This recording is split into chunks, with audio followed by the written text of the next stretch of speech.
ভারতের পশ্চিমবঙ্গের বিধানসভা নির্বাচনের ফলাফল ঘিরে চলছে টান টান উত্তেজনা। সোমবার সকালে শুরু হবে ভোট গণনা। অন্যতম গুরুত্বপূর্ণ এই রাজ্যটির ফলাফলের দিকে তাকিয়ে রাজনৈতিক দলগুলো আর দেশের মানুষ টানা চতুর্থবারের মতো সরকার গঠনে মমতা সফল হবেন নাকি প্রথমবারের মতো বিজেপি রাজ্যটি নিয়ন্ত্রণ নেবে তা স্পষ্ট হয়ে যাবে সোমবার দুপুরের মধ্যেই।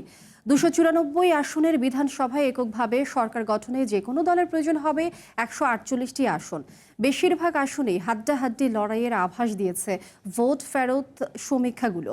বিশ্লেষকরা বলছেন প্রভাবশালী ৩৭টি আসনই ঠিক করে দেবে ভোটের ফল।